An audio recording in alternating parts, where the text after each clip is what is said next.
O Evangelho de Marcos, capítulo 14. O plano para matar Jesus. Faltavam 2 dias para a festa da Páscoa e a festa dos pães sem fermento. Os chefes dos sacerdotes e os mestres da lei procuravam um jeito de prender Jesus em segredo e matá-lo. Eles diziam: não vamos fazer isso durante a festa, para não haver uma revolta no meio do povo. Jesus em Betânia. Jesus estava no povoado de Betânia, sentado à mesa na casa de Simão, o leproso. Então uma mulher chegou com um frasco feito de alabastro, cheio de perfume de nardo puro, muito caro. Ela quebrou o gargalo do frasco e derramou o perfume na cabeça de Jesus.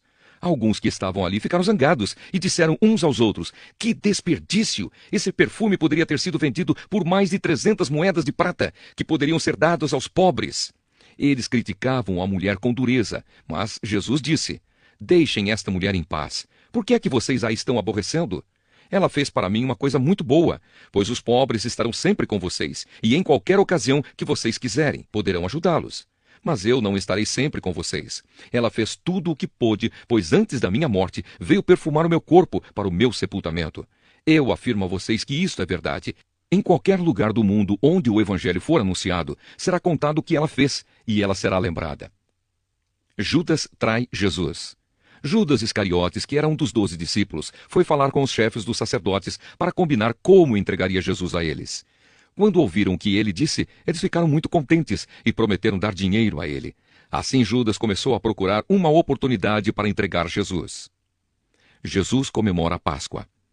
No primeiro dia da festa dos pães sem fermento, em que os judeus matavam carneirinhos para comemorarem a Páscoa, os discípulos perguntaram a Jesus: onde é que o Senhor quer que a gente prepare o jantar da Páscoa para o Senhor? Então Jesus enviou 2 discípulos com a seguinte ordem: vão até a cidade. Lá irá se encontrar com vocês um homem que estará carregando um pote de água. Vão atrás desse homem e digam ao dono da casa em que ele entrar que o mestre manda perguntar: onde fica a sala em que eu e os meus discípulos vamos comer o jantar da Páscoa? Então ele mostrará a vocês, no andar de cima, uma sala grande, mobiliada e arrumada para o jantar. Preparem ali tudo para nós. Os 2 discípulos foram até a cidade e encontraram tudo como Jesus tinha dito. Então prepararam o jantar da Páscoa. Quando anoiteceu, Jesus chegou com os 12 discípulos. Enquanto estavam à mesa, no meio do jantar, ele disse: eu afirmo a vocês que isto é verdade. Um de vocês que está comendo comigo vai me trair. Eles ficaram tristes e, um por um, começaram a perguntar: o Senhor não está achando que sou eu, está? Jesus respondeu: é um de vocês. É o que está comendo no mesmo prato que eu, pois o Filho do Homem vai morrer da maneira como dizem as Escrituras Sagradas. Mas ai daquele que está traindo o Filho do Homem. Seria melhor para ele nunca ter nascido.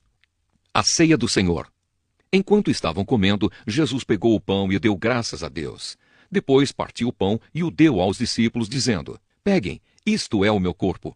Em seguida pegou o cálice de vinho e agradeceu a Deus. Depois passou o cálice aos discípulos e todos beberam do vinho. Então Jesus disse: isto é o meu sangue que é derramado em favor de muitos, o sangue que garante a aliança feita por Deus com o seu povo. Eu afirmo a vocês que isto é verdade. Nunca mais beberei deste vinho até o dia em que beber com vocês um vinho novo no reino de Deus. Então eles cantaram canções de louvor e foram para o Monte das Oliveiras. Jesus avisa Pedro. E Jesus disse aos discípulos: todos vocês vão fugir e me abandonar, pois as Escrituras Sagradas dizem: matarei o pastor e as ovelhas serão espalhadas. Mas depois que eu for ressuscitado, irei adiante de vocês para a Galileia. Então Pedro disse a Jesus: eu nunca abandonarei o Senhor, mesmo que todos o abandonem. Mas Jesus lhe disse: eu afirmo a você que isto é verdade. Nesta mesma noite, antes que o galo cante 2 vezes, você dirá 3 vezes que não me conhece. Mas Pedro repetia com insistência: eu nunca vou dizer que não o conheço, mesmo que eu tenha de morrer com o Senhor. E todos os outros discípulos disseram a mesma coisa. Jesus no jardim do Getsêmani. Jesus e os discípulos foram a um lugar chamado Getsêmani. E Jesus lhes disse: sentem-se aqui, enquanto eu vou orar. Então Jesus foi, levando consigo Pedro, Tiago e João. Aí ele começou a sentir uma grande tristeza e aflição, e disse a eles: a tristeza que eu estou sentindo é tão grande que é capaz de me matar. Fiquem aqui vigiando. Ele foi um pouco mais adiante, ajoelhou-se, encostou o rosto no chão e pediu a Deus que, se possível, afastasse dele aquela hora de sofrimento. Ele orava assim: Pai, meu Pai, tu podes fazer todas as coisas. Afasta de mim este cálice de sofrimento. Porém que não seja feito o que eu quero, mas o que tu queres. Depois voltou e encontrou os 3 discípulos dormindo. Então disse a Pedro: Simão, você está dormindo? Será que não pode vigiar nenhuma hora? Vigiem e orem, para que não sejam tentados. É fácil querer resistir à tentação, o difícil mesmo é conseguir. Jesus foi outra vez e orou, dizendo as mesmas palavras. Em seguida voltou ao lugar onde os discípulos estavam e os encontrou de novo dormindo. Eles estavam com muito sono e não conseguiam ficar com os olhos abertos, e não sabiam o que responder a Jesus. Quando voltou pela 3ª vez, Jesus perguntou: Vocês ainda estão dormindo e descansando? Basta, chegou a hora, e o Filho do Homem está sendo entregue nas mãos dos maus. Levantem-se e vamos embora. Vejam, aí vem chegando o homem que está me traindo. Jesus é preso. Jesus ainda estava falando quando chegou Judas, um dos 12 discípulos. Vinha com ele uma multidão armada com espadas e porretes, que tinha sido mandada pelos chefes dos sacerdotes, pelos mestres da lei e pelos líderes judeus.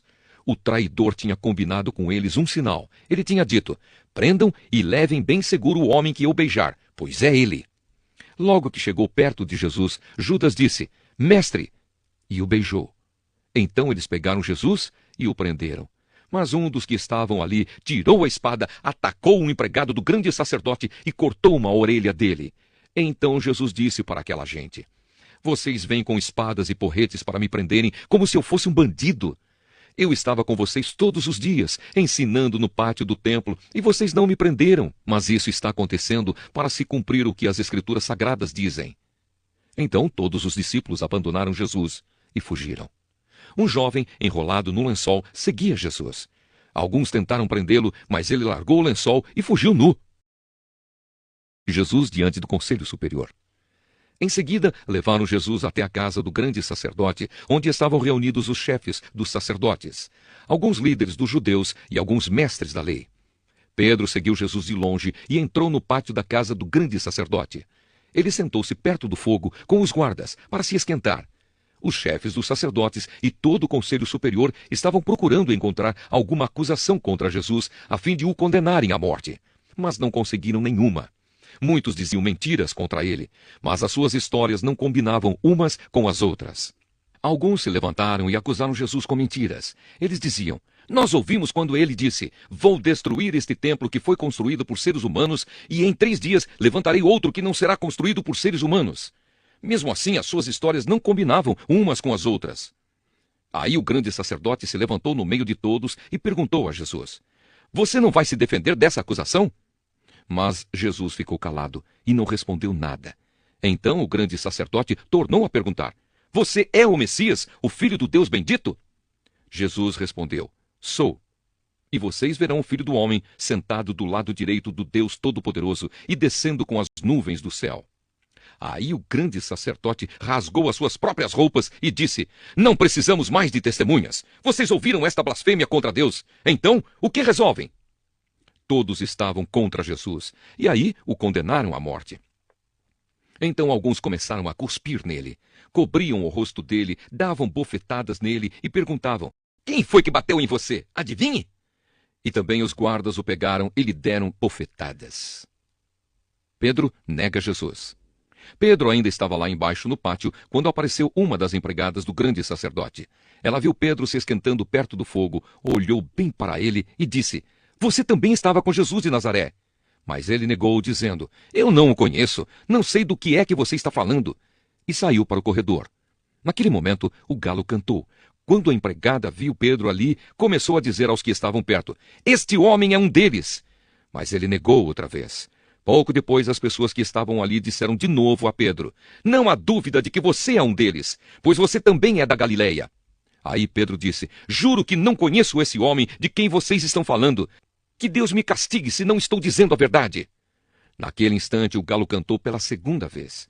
E Pedro lembrou que Jesus lhe tinha dito: Antes que o galo cante 2 vezes, você dirá 3 vezes que não me conhece. Então Pedro caiu em si e começou a chorar.